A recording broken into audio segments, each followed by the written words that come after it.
Hola a todos, en esta oportunidad vamos a continuar con los videos de histología y citología, enfatizando en el tejido conectivo conjuntivo, cómo es su composición, cuáles son sus variantes y sus funciones. Como siempre, a modo de generalidad, decimos que el tejido conectivo conjuntivo comprende un conjunto tanto de células como de una matriz extracelular, es decir, un conjunto de componentes que se encuentran por fuera de las células. Existen diferentes tipos de tejidos conectivos o conjuntivos con funciones diferentes y particulares que vamos a desarrollarlo más adelante. El tejido conectivo se subclasifica según la composición y su forma de organización. Aquí tenemos dos imágenes. A la izquierda podemos observar un esquema de lo que es el tejido conectivo, donde vemos la presencia de diversos tipos celulares y de diversos componentes que se encuentran por fuera de la célula, es decir, componentes que constituyen la matriz extracelular. Podemos observar estos filamentos mucho más gruesos que son fibras colágenas, algunos más finos como fibras reticulares y diversos tipos de células. Encontramos por ejemplo linfocitos, encontramos células cebadas o mastocitos, encontramos fibroblastos, adipocitos, ¿sí? Macrófagos cumplen la función de defensa dentro de este tejido conectivo. Sí, también podemos observar vasos sanguíneos que transcurren por este tejido conectivo. A la derecha observamos una imagen histológica de piel, donde alcanzamos a ver un poco de lo que es la epidermis. Todo esto es la dermis, es todo tejido conectivo, tanto un conectivo laxo como un conectivo denso, y vemos todas estas inclusiones, este pigmento negruzco oscuro, digamos, que se encuentra incluido en la dermis, que se encuentra, digamos, distribuido en lo que es todo el tejido conectivo o digamos las fibras colágenas de la dermis. Bueno, todo este depósito negruzco es el pigmento de los tatuajes. Al realizar un tatuaje, el pigmento queda ubicado en la dermis de la piel y es fagocitado por los macrófagos y los fagocitos presentes en la dermis, que no pueden eliminar este pigmento, por lo tanto queda depositado en este sitio. ¿Cómo se clasifica el tejido conectivo? El tejido conectivo de tipo embrionario, presente durante el desarrollo embrionario, que se subdivide en un tejido conectivo de tipo mesenquimático propiamente del embrión, y el tejido conectivo mucoso, que lo vamos a encontrar en el cordón umbilical del recién nacido. En el tejido conectivo del adulto lo dividimos según la cantidad de fibras que lo componen. En un conectivo laxo o de tipo laxo es aquel que no tiene tanta abundancia de fibras, y un tejido conectivo denso, denominado así porque presenta mayor densidad o mayor cantidad de fibras. De acuerdo a cómo se ordenen o cómo se agrupen estas fibras, podemos hablar de un tejido conectivo denso regular o modelado, o un tejido conectivo denso irregular o no modelado. También tenemos tejidos conectivos especializados, es decir, tejido conectivo cuyas células y cuya matriz extracelular ha sufrido un proceso de especialización o de diferenciación. De allí que tenemos el tejido cartilaginoso, el tejido óseo, el tejido adiposo, tejido sanguíneo, hematopoyético y linfático constituyen tejidos conectivos especializados, es decir, tejidos conectivos donde su matriz extracelular se ha diferenciado y sus células también se han especializado en una función particular. En cuanto al tejido conectivo de tipo embrionario, si recordamos el embrión, el disco bilaminar, recordemos que está constituido por una capa superficial que es el epiblasto y una que se encuentra por debajo que es el hipoblasto. Estas dos capas posteriormente se van a diferenciar, y células del epiblasto van a migrar a través de la línea primitiva. Si recordamos, van a migrar células del epiblasto a través de la línea primitiva, se van a ubicar entre medio del epiblasto e hipoblasto, constituyendo una tercera capa que se va a ubicar en el medio, que es el mesodermo. Ya a esta altura vamos a encontrar lo que es el disco trilaminar que compone el embrión, constituido por un ectodermo que va a tapizar la superficie corporal, el mesodermo, que es esta capa que va a dar origen a los distintos tipos del tejido conectivo, al músculo, y finalmente el endodermo, que es la capa más interna que va a tapizar las cavidades internas corporales. Por lo tanto, este mesodermo, esta capa media del embrión que da origen a los tejidos conectivos, nos va a dar el tejido conectivo de tipo mesenquimático propio del embrión y el tejido conectivo mucoso que va a constituir el cordón umbilical del embrión y del recién nacido. Aquí tenemos un corte de lo que es el cordón umbilical, constituido por sus 3 vasos sanguíneos, la vena umbilical y las arterias umbilicales, y rodeando estos vasos sanguíneos encontramos un tejido conectivo de tipo mucoso, de tipo gelatinoso, que es la gelatina de Wharton. Si esta es la tinción hematoxilina-eosina, cuando aplicamos una tinción especial que es el tricrómico de Mason, podemos observar que las fibras que componen este tejido conectivo mucoso son de aspecto fusiforme, ¿sí? Muy delgada, muy finas, digamos, y encontramos los fibroblastos, que son células de aspecto muy fusiforme, de pequeño tamaño, en escasa cantidad, como distribuidas en un mar de tejido conectivo mucoso. En cuanto al tejido conectivo del adulto, dijimos que lo íbamos a clasificar de acuerdo a la cantidad de fibras que posea. En tejido conectivo laxo, cuando tenía de poca regular cantidad de fibras, y en un tejido conectivo o conjuntivo de tipo denso, cuando presentaba una mayor densidad de fibras. De acuerdo a cómo se organizan las fibras de este tejido conectivo denso, vamos a hablar de un tejido conectivo denso regular o modelado, cuando las fibras colágenas se ordenen de forma paralela unas a otras, o un tejido conectivo de tipo denso irregular o no modelado, cuando las fibras colágenas se distribuyen de manera aleatoria, desorganizada o de forma irregular. Aquí tenemos un corte histológico de piel con hematoxilina-eosina, donde podemos evidenciar aquí arriba lo que es la epidermis, y encontramos todo esto que es la dermis, que es tejido conectivo. Observamos que sus características tintoriales nos permiten diferenciar 2 pequeñas capas, una capa que es mucho más clara, ¿sí?, que la divide de otra más oscura, que es esta. Este de aspecto mucho más claro, ubicado por debajo del epitelio, es el tejido conectivo de tipo laxo. Como posee menor cantidad de fibra, va a tomar, digamos, menor cantidad de colorante, por lo tanto le da ese aspecto mucho más pálido por la poca cantidad de fibras y la poca cantidad de células que se ubican distribuidas en esta cantidad, en este mar de sustancia extracelular, de matriz extracelular. Y por debajo se encuentra un tejido conectivo de tipo denso, donde vemos que está mucho más teñido con eosina. ¿Por qué? Por la cantidad de fibras que componen este conectivo denso. Vemos que hay mayor abundancia de fibras, y las cuales se agrupan o se distribuyen de una manera aleatoria, desorganizada, de forma irregular. Por lo tanto, decimos que todo esto es un tejido conectivo denso, irregular o no modelado. En cuanto a tejido conectivo laxo, dijimos son fibras desordenadas en escasa cantidad o regular cantidad, que posee una abundancia de células de diferentes tipos, que la vamos a desarrollar más adelante. El tejido conectivo laxo se encuentra siempre por debajo de los epitelios, rodeando glándulas y vasos sanguíneos. ¿Por qué? Los epitelios, como vimos en el video anterior, dijimos que los epitelios son estructuras avasculares, ¿sí? Es decir, no contienen vasos sanguíneos. Por lo tanto, las células de los epitelios, las células de las glándulas, necesitan nutrirse de alguna forma.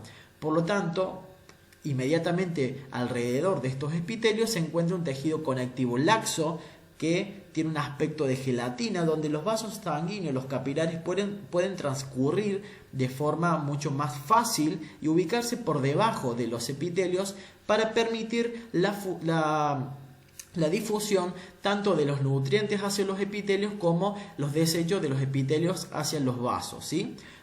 Digamos, esta composición del tejido conectivo laxo de poseer menor cantidad de fibras y mayor cantidad de sustancia fundamental permite una difusión mucho más fácil y más rápida de los nutrientes a las estructuras que son avasculares. El tejido conectivo denso lo dividíamos en irregular o no modelado y en regular o modelado. El tejido conectivo denso de tipo irregular o no modelado posee abundantes fibras colágenas, eso es lo que lo hace denso, con una distribución al azar o aleatoria, eso es lo que lo hace irregular o no modelado. Tiene escasas células porque predomina la cantidad de fibras y predominantemente las células son fibroblastos. ¿Por qué? Porque son las células que se encargan de sintetizar toda esta cantidad abundante de fibras. Por lo tanto, necesito que las células que predominen sean fibroblastos. El tejido conectivo denso de tipo irregular otorga una gran resistencia y un soporte a las estructuras que se encuentran arriba, por ejemplo, al tejido conectivo laxo. Y constituye la submucosa de los órganos huecos. Vamos a ver un tejido conectivo denso irregular, bien constituido, por ejemplo, en todo lo que es el tubo digestivo, en aparato respiratorio. Aquí observamos cómo es el tejido conectivo denso irregular. Observamos una gran densidad de fibras colágenas que lo tiñen con, bien de rosado con la eosina. Escasas células, predominantemente son todas fibroblastos, y todas estas fibras colágenas vemos que se ubican de una forma irregular o aleatoria, formando como una especie de remolino. En cambio, el tejido conectivo denso regular o modelado tiene, las fibras adoptan un patrón ordenado, es decir, se ordenan una arriba de la otra o de forma paralela. De esta forma se componen los tendones, los ligamentos y las aponeurosis de los órganos. ¿Por qué? Los tendones y los ligamentos necesitan resistir a la tensión y a la fuerza que, donde se encuentran en las diversas articulaciones, en el estiramiento muscular. Por lo tanto, necesita que este conectivo se encuentre organizado, que sus fibras se encuentren unidas entre ellas de forma paralela para resistir esta fuerza traccional o de tensión. Aquí observamos lo que es un tendón, vemos que los fibroblastos son mucho más alargados, más fusiformes, y las fibras colágenas de color rosado se ubican paralelamente una al lado de la otra para una mayor organización y soportar estas fuerzas. En cuanto al tejido conectivo, dijimos que es la suma de células más una matriz extracelular. En este caso, el tejido conectivo presenta tanto células fijas o residentes, es decir, que siempre están en el tejido conectivo, independientemente que sea laxo o denso, y células que son transitorias, que son libres o errantes, es decir, células que por momentos se encuentran en el tejido conectivo y por momentos se encuentran en otro lado, es decir, células que migran de un lado a otro. En cuanto a las células fijas del tejido conectivo, es decir, células que siempre encontramos allí, están los fibroblastos, que son aquellas células encargadas de la síntesis predominantemente de todas las fibras colágenas y reticulares del tejido conectivo, los miofibroblastos, que también participan en la síntesis de todas estas proteínas, los macrófagos, que se encuentran permanentemente en el tejido conectivo para cumplir una función de defensa y de degradación de las fibras colágenas que se deben reutilizar, adipocitos, los mastocitos o células cebadas y células madres que van a dar origen a las células anteriores. Y células transitorias, libres o errantes, es decir, células que por momentos se encuentran en el tejido conectivo y por momentos en los vasos sanguíneos o en otro lado porque migran de un lado a otro. Encontramos los linfocitos, los plasmocitos, neutrófilos, eosinófilos, basófilos y monocitos, que los monocitos al extravasarse desde la sangre al tejido conectivo se convierten en macrófagos. Vemos que todas estas son células que encontramos en sangre y por lo tanto se extravasan o salen de la circulación para dirigirse al tejido conectivo en respuesta muchas veces a procesos inflamatorios o infecciosos. Aquí en las imágenes podemos observar lo que son las fibras colágenas distribuidas de manera un poco aleatoria al azar, y lo que son los fibroblastos, que son las células encargadas de la síntesis de todas estas fibras colágenas. La célula cebada con sus gránulos, el mastocito, con sus gránulos de parina. Y aquí tenemos un infiltrado neutrófilo. Vemos que las puntas de la flecha señalan neutrófilos que se han dirigido hacia el tejido conectivo para responder a una respuesta inmunológica presente, digamos, en un proceso infeccioso inflamatorio. En cuanto ahora la matriz extracelular del tejido conectivo se subdivide en fibras y sustancias fundamentales. Es decir, por fuera de las células encontramos fibras y sustancia fundamental. La sustancia fundamental es la porción de la matriz extracelular que ocupa el espacio libre entre las células y las fibras. Es decir, en el tejido conectivo yo tengo células, tengo fibras y lo que rodea las células y las fibras se denomina sustancia fundamental. Esta sustancia fundamental está compuesta por tres elementos principales: los proteoglicanos, los GAGs o glucosaminoglicanos y las glucoproteínas adhesivas. Aquí vemos un esquema de cómo sería el tejido conectivo. Estas fibras mucho más gruesas son fibras colágenas, ¿sí? Y vemos que entre medio de estas fibras colágenas encontramos unas más finitas, que son el ácido hialurónico, que es un glucosaminoglicano, y encontramos estos pequeños cepillitos, que aquí están ampliados, que son los proteoglicanos. Cada uno de estos cepillitos son proteoglicanos. ¿Cómo está constituido un proteoglicano? Por un eje central, que es una proteína, al cual se le unen diversos glucosaminoglicanos, ¿sí? Por eso se denomina proteoglicanos, porque está constituida por una proteína central y glucosaminoglicanos que se unen o se adhieren a esta proteína central, dando este aspecto como si fuera de un cepillo. Los proteoglicanos, a su vez, a través de proteínas de unión, se unen a el ácido hialurónico que está presente, digamos, entre medio de las fibras colágenas. Como vemos, los proteoglicanos tienen un aspecto de cepillo, como si fuera los cepillos que se utilizan para limpiar los tubos de ensayo, para limpiar mamadera o biberones.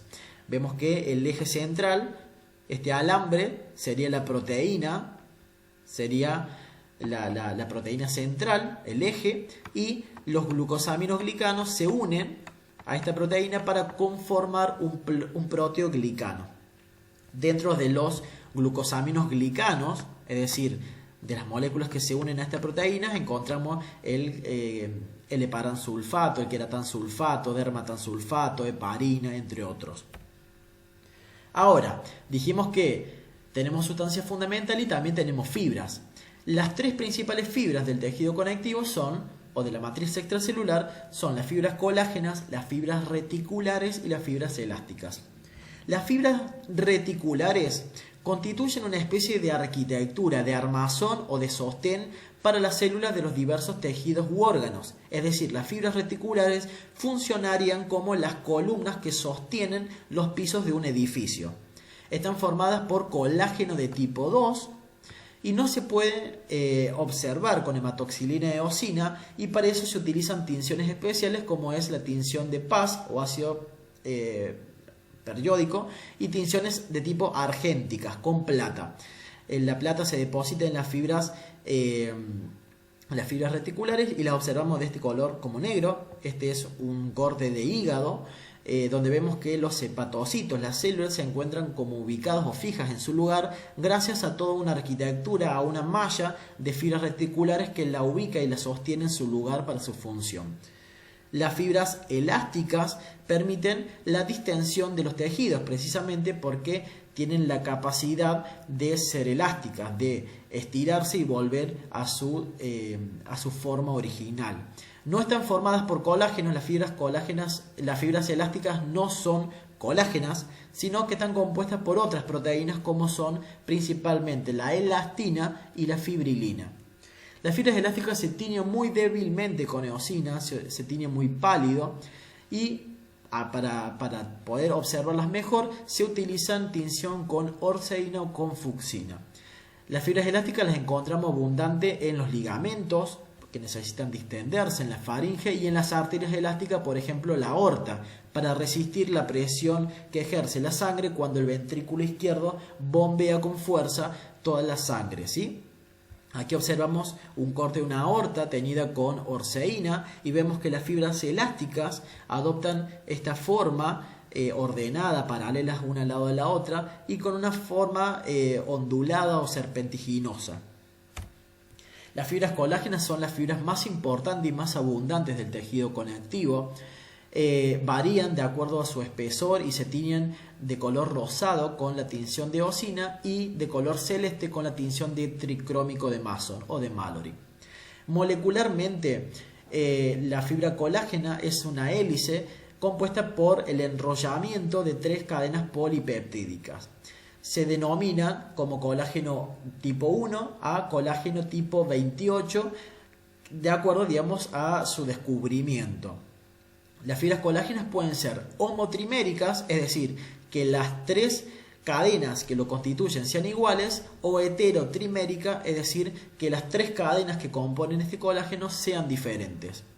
Las fibras colágenas son sintetizadas por células del tejido conectivo, principalmente por los fibroblastos, que son los más abundantes, pero también pueden ser sintetizadas por los condroblastos, los osteoblastos y las células epiteliales, las cuales las células epiteliales sintetizan las fibras que van a constituir la membrana basal. Las fibras colágenas se degradan en la matriz extracelular gracias a metaloproteinasas y posteriormente se vuelven a degradar, ¿sí? Estos fragmentos se degradan intracelularmente por los fagocitos como los macrófagos. Aquí observamos lo que es una fibrilla colágena, la que nosotros observamos al microscopio, teñido con eosina. Cada una de estas fibrillas es el agrupamiento de moléculas de colágeno. Cada molécula de colágeno dijimos que es una triple hélice enrollada en sí misma y cada una de estas cadenas pueden ser iguales o diferentes, de allí que serán homotriméricas o heterotriméricas. Aquí observamos fibras colágenas teñidas de color celeste con la tinción de tricrómico de Mason y los fibroblastos, que son las células que las sintetizan. ¿Cómo se produce? ¿Cómo el fibroblasto sintetiza el colágeno? Como es una proteína, necesitamos primero que se haga la lectura en el núcleo del ADN, se genere un ARN mensajero que transporte la señal hacia el retículo endoplásmico rugoso encargado de la síntesis proteica.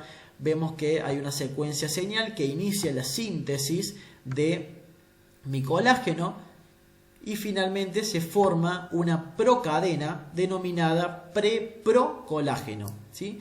Este preprocolágeno posteriormente pasa, unida a proteínas de shock térmico, pasa a moléculas de procolágeno que se incluye en una vesícula para dirigirse al aparato de Golgi. Es decir, del núcleo se sintetizó en el retículo endoplásmico rugoso y a través de vesículas se dirige al aparato de Golgi. Una vez allí, el aparato de Golgi empaqueta estas moléculas de procolágeno y las libera, las dirige hacia la membrana celular y por exocitosis la libera al espacio extracelular, ¿sí? Denominado bahía, donde encontramos otras fibras colágenas que ya están, digamos, formando parte de la matriz extracelular. Cuando aquí observamos la vesícula del aparato de Golgi, que se fusiona con la membrana celular y el procolágeno se libera al espacio extracelular, donde proteínas denominadas proteinasas, que son estas tijeritas, cortan las dos puntas de este procolágeno, cortan el extremo carbono terminal y el extremo amino terminal, formando finalmente la molécula de colágeno. Estas moléculas de colágeno se empalman, se unen entre ellas y se adhieren y elongan o agrandan, digamos, la longitud de las fibras colágenas ya existentes en la matriz extracelular. ¿Qué tipo de colágenos son los más importantes? El colágeno fibrilar, es decir, aquel colágeno que compone el tejido conectivo tipo laxo, tipo denso, los que más abundan, el que está presente en los diferentes tejidos, en cartílago, en hueso. Este tejido fibrilar está constituido por colágeno tipo 1, tipo 2, tipo 3, 5, 11 y 24. Y el colágeno formador de membranas basales, es decir, son fibras colágenas que especialmente se encuentran formando membrana basal para los epitelios, son los colágenos tipo 4, tipo 6, tipo 7, 8 y 10. A modo de conclusión, dijimos que el tejido conectivo o conjuntivo es un tejido como tal, propiamente dicho, o puede ser un tejido conectivo especializado, por ejemplo, óseo cartilaginoso, hematopoyético, y que está presente tanto en un estadio embrionario o en el tejido conectivo adulto. El tejido conectivo conjuntivo está constituido por diversas células distribuidas en una matriz extracelular conformada por fibras y por sustancia fundamental. Esta sustancia fundamental no se observa cuando realizamos tinciones de hematoxilina y eosina porque se pierde, se disuelve en la preparación de nuestro preparado. Se puede clasificar como laxo denso y cuando hablamos de un tejido conectivo denso, de acuerdo a la organización de sus fibras, decimos que puede ser regular o modelado o irregular o no modelado. Las principales fibras que componen el tejido conectivo son fibras colágenas, fibras reticulares y fibras elásticas, las cuales le otorgan las características propias a cada tejido de acuerdo a su composición. Eso es todo, espero que les sea de utilidad. Me puedes seguir en mi cuenta de Facebook, facebook.com/medicina bioquímica, darle like al video o suscribirte al canal. Gracias.